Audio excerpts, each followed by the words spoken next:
Bhander one की कहानी पंडा की जुबानी। सकल गुण निधान गंगा जल निर्मल यमुना जल शीतल पावन पवित्र शुभ चरित्र सठ कर्म सावधान सुमित भांडीर बने। जिस स्थान पर आप विराजमान हो भांडीर बने। शास्त्र पुराणों में वेदों में भांडीर वन की अनेकानेक लीलाओं का वर्णन मिलता है। सर्वप्रथम भगवान के विवाह में आप संपूर्ण वृंदावन धाम में संपूर्ण ब्रजमंडल में जहाँ भी भगवान कृष्ण कन्हैया का दर्शन पाओगे तो उनके हाथ में बंसी हो वेणु होगी, लेकिन भांडीर वन का तो अद्भुत अनुपम अलौकिक विग्रह विराजमान है।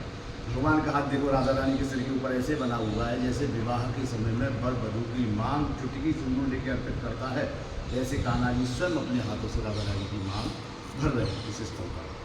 इस स्थल पर पितामह वेदक ब्रह्मा जी ने राधा रानी का आचार्य पिता तुल्य स्थान ग्रहण कर पांडित्य पुरोहित कर्मानुसार वैदिक मंत्रोच्चारण भवन करा करके परम रीति से विवाह कराया। ये शास्त्र में, ये पुराण में ही वेद में। राधा कराभ्याम प्रदौच मालिकाम किंजल किनी कृष्ण गलिनादनी हरे कराभ्याम प्रस्वान जागले ततश्च भय प्रणमय वेद संभाषा या मासा सुपीतश तौ पतांजलि मौन तौ पितामह तौ पाठ मासाय तो पंच मंत्रम समर्थ राधा चकदेव कन्या। अर्थात ब्रह्मा जी ने केसर युक्त माला जिस पर भ्रमण गुंजार कर रहे राधा रानी के हाथों से भगवान कृष्ण कन्हैया ने कंठ धारण कराई। जैसे ही भगवान कृष्ण कन्हैया ने राधा रानी को माल्यार्पण किया, ये युगल सरकार हाथ जोड़े मौन थे। पितामह ने उच्च सिंहासन विराजमान किया, अग्निदेव को प्रणाम कराया, 7 भामरी के वचन कराए और 5 मंत्र पढ़वाए। जैसे पिता सुयुक्त भर के हाथ में पुत्री को दान देता है, वैसे ही इस स्थल पर पितामह वेदक ब्रह्मा जी ने राधा रानी को भगवान कृष्ण कन्हैया के समर्पित किया है। बोलो युगल जोड़ी सरकार की, भांडीर वन बिहारी भगवान की। जब भगवान के विवाह की लीला इस स्थल पर चल रही तो नारद मुनि नारद ऋषि एक झाड़ की ओर से भगवान के विवाह का आनंद ले रहे, लेकिन साक्षी नहीं बन रहे। अब जो ब्रह्मा जी वो चतुष्मुखी है, कहीं भी देखना ब्रह्मा जी का विग्रह, उनका चारों दिशा में मुंह होगा। ओम ब्रह्माणाम शेषा नित्यमष्ट नित्य चतुर्मुखम गायत्री देवम ब्रह्माणाम आवाम। एक मुंह का दृष्टि चला गया नारद मुनि के ऊपर ब्रह्मा जी का। ब्रह्मा जी ने कहा, बाबा आप जो छुप करके भगवान के विवाह की लीला का आनंद ले रहे हो, अरे इस स्थल पर आओ, इनके विवाह की साक्षी बनो। नारद बाबा आते हैं, राधा रानी का कन्यादान देते हैं और राधा रानी के भय का कार्य करते हैं। तो शास्त्र पुराणोचित इस स्थल पर भगवान के विवाह की लीला का वर्णन मिलता है। बोलो युगल सरकार की जय। लंबा सुद्धार लीला, बच्चा सुदैत्य प्रायश्चित लीला, दावाग्निपान लीला, दुर्वासा मुनि विग्रह लीला, भोजन कौतुक क्रीड़ा लीला, प्रजांगनाओं के साथ भगवान की मल क्रीड़ा लीला, ब्रह्मा जी द्वारा गोपों के अंतर ध्यान लीला, देवी वृंदा शंखचूर्ण के रूप में सुदामा की सोपर लीला, भगवान श्री कृष्ण की नव दंपति की मधुर लीला। ये सारी लीलाएं भांडीर बनी की, भांडीर बनी, द्वादश बनी, श्रेष्ठ बनी। ये 12 उपवनों में भगवान का शिरोमणि उपवन है। ब्रह्म वैवर्त पुराण में जो कथाओं का अंतिम सारांश निकल के आता है उसे आप ध्यानपूर्वक सुनो। एक झाड़ के नीचे ये युगल भगवान कृष्ण और राधा रानी इस स्थल पर परस्पर प्रेमा वार्तालाप कर रहे हैं। भगवान कृष्ण कहते हैं राधा रानी, देखो जो मेरा भांडीर वन नित्य निकुंज रास स्थल की जाती है गुप्त वृंदावन है, यहाँ का महत्व इतना है। जो भक्त बेड़ूप का स्नान, जो बाहर कूप है उसका स्नान करके मेरा दर्शन करेगा तो मेरे लोग गोलोक को प्राप्त होगा। जो भक्त बेड़ूप का आचमन लेकर के जल स्पर्श करके मेरा दर्शन करेगा तो वो मनमनिंद्र देवताओं के लोग के इंद्रलोक को प्राप्त होगा। जो भक्त भांडीर वन में बैठ करके प्रसादम रूप में मिश्री माखन कण रोटी छाछ मधुरी को ग्रहण करेगा वो जाने अनजाने समस्त पाप कर्मों से मुक्त हो जाएगा। ये बात सुनकर के वृषभानुनंदिनी श्री राधा रानी घबरा गई और भगवान कृष्ण कन्हैया से कहने लगी, प्रभु आपने इतनी बड़ी बात कह दी, कालांतर चलने वाली प्रक्रिया है। व्यक्ति बुरे से बुरा कर्म करके चलो बेड़ूप का स्नान कर ले, भगवान भांडीर वन बिहारी का दर्शन कर ले तो सारे पाप कर्मों से मुक्त हो जाएंगे। तो यहाँ भक्तों की अपार भीड़ हो जाएगी और हमारा और आपका जो नित्य मिलन मधुरता का केंद्र है इसमें बाधा उत्पन्न होगी। तो भगवान कृष्ण कहते हैं, राधा रानी आप बहुत ही बोली, हम पहले कह चुके गोपनीयम इस स्थल को हम प्रकट नहीं करेंगे, यहाँ की लीलाओं को हम प्रकाशित नहीं करेंगे। जब भक्त 10 बार वृंदावन घूमेगा, अनेकानेक बार ब्रजमंडल घूमेगा और ये युगल सरकार उन भक्तों पर विशेष कृपा करेंगे, तब भक्त दर्शन के लिए भांडीर बनाएगा। अन्य धामों से सुधाम वापस चला जाएगा। सही में आज हम पहली बार युगल सरकार की जय। अब आप कह रहे हो हम पहली बार आए तो अब हमसे सुन जाओ।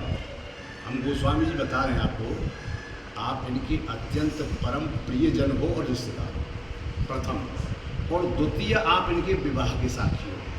अच्छा हमसे पूछ लो गोस्वामी जी ऐसा आपने कैसे बोल दिया? ऐसा हमने इसलिए बोल दिया, हम आपसे ही पूछ रहे हैं कि आप जिस स्थल पर बैठे हो ये भगवान का कौन सा कार्य क्षेत्र स्थल है, क्या कार्य संपादित हुआ है इधर भगवान का? विवाह। विवाह में किन को बुलाया जाता है? अपने अतिथियों को, रिश्तेदारों को, प्रियजनों को आप रिश्तेदारों को बुला जाते हैं। यही केस, यही मुकदमा और यही फाइनल, यही एविडेंस। आप इनके रिश्तेदार। अच्छा द्वितीय हमने कहा कि आप इनके विवाह के साक्षी हो। अच्छा अब थोड़ा सा हम आपको शास्त्र पुराण में ले चलते हैं भगवत गीता की। भगवान श्री कृष्ण कहते हैं, हे अर्जुन, ये आत्मा शाश्वत है, त्याग इस कारण शरीर का होता है। वासांश जीना यथा ध्याय नवान ग्रहात नरो प्राणी तथा शरीरान ग्रहण्यांनि संयाति नवन।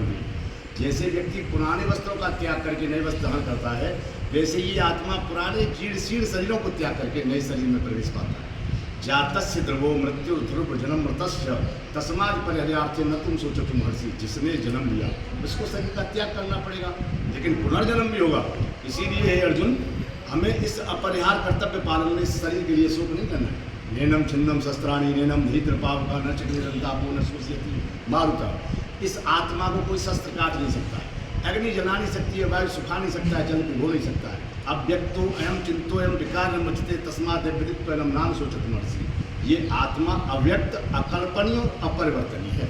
ये जान करके हमें शरीर के लिए शोक नहीं करना है। अर्थात हम भगवान कृष्णकालीन द्वापरकालीन जब इनका विवाह संपन्न हुआ, तब हम किसी न किसी रूप में इनके विवाह के अवश्य साक्षी हैं। लता पता वृक्ष करील कुंज सुख मयूरहंस भ्रमर कीट पतंग ब्रजवासी गोप वाले बछड़े, लेकिन हम इनके विवाह के साक्षी हैं, क्योंकि भांडीर वन का प्रवेश द्वार उन्हीं जीवात्माओं के लिए जो भगवान के कृष्णकालीन विवाह के साक्षी है। बोलो राधे राधे। अच्छा, हमारे साथ बोलो राधा राधा राधा राधा राधा राधा राधा राधा राधा राधा राधा।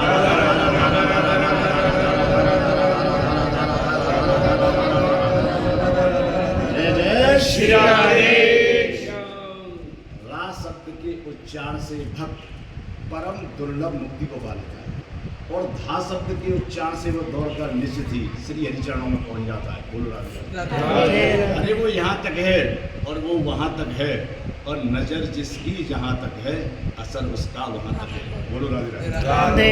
तुम्हारी साधना अभिशाप को वरदान बना देती है, तुम्हारी साधना अभिशाप को वरदान बना देती है, और तुम्हारी भावना पाषाण को भगवान बना देती है। प्रभु, आप पेड़ कूट जो बाहर मैंने रूप बताया, इसको भगवान ने स्वयं ही प्राकट किया। ये भगवान श्री कृष्ण का और बलराम जी का गोचार क्षेत्र है। देख लो प्रभु लंबा सौ का उद्धार करती है भगवान को। ये श्रीमद् भागवतम महापुराण में है। वहन तो वाही मानस्य चार्यंत बोधनम भांडीर बने जम्मू कृष्ण परोगम। भांडीर वन वो स्थल है, वो साइट है जहाँ भगवान कृष्ण और बड़े भाई बलराम जी गोप ग्वालों के साथ में गाय चराते हैं। जब भगवान इस स्थल पर गाय चरा रहे तो कंस का चचेरा भाई बच्छासुर दैत्य गाय के बछड़े का रूप धारण करके भगवान की गाय बन गई।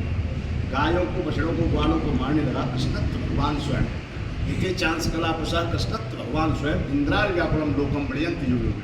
सारे अवतारों की सूचियाँ मत्स्य कूल मरा नरसिंह वामन परशुराम राम कृष्ण बुद्ध करके भगवान की अंश या पूर्ण कलाओं से, किंतु कृष्ण तो स्वयं भगवान है।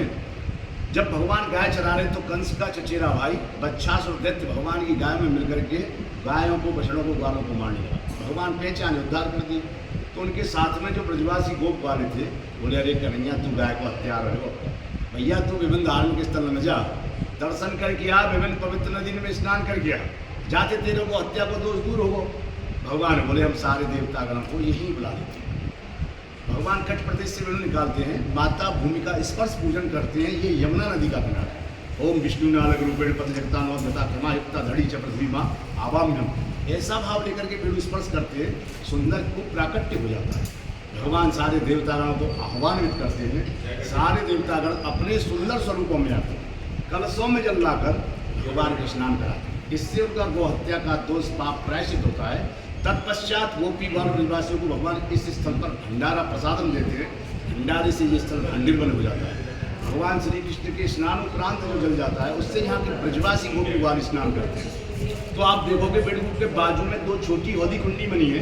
इन कुंडियों में कुंड पर स्नान करने वाले साधु संत ऋषि मुनि महात्मा ब्राह्मण भक्तों का एकत्रित होता है। जो माता बहनें निसंतान हैं या जिनके पास केवल पुत्री रत्न है, उन कुंड में स्नान करने से उनको संतान पुत्र फल की प्राप्ति होती है। जब कभी भी सोमवार की अमावस्या होती है, जैसे सोमवती अमावस्या कहा जाता है, उस दिन बेडरूम का जल प्राकृतिक रूप से भगवान कृष्णकालीन समय द्वापर काल से श्वेत वर्ण हो जाता है।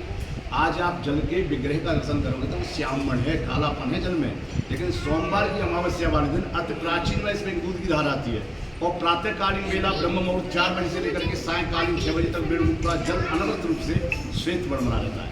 बोलो युगल सरकार की जय, भांडीर वन बिहारी भगवान की जय, मांग बिहारी सरकार की जय, राधा रमन सरकार की जय, राधा वल्लभ भगवान की जय, बांके बिहारी भगवान की जय, गोपीनाथ भगवान की जय, राधा गोविंद भगवान की जय, राधा दामोदर भगवान की जय, राधा माधव भगवान की जय, गिरधरधारी भगवान की जय, वृंदावनधारी भगवान की जय, अद्वैत भगवान की जय, अच्युत भगवान की जय, केशव भगवान की जय, मनोहर भगवान की जय, आसवान भगवान की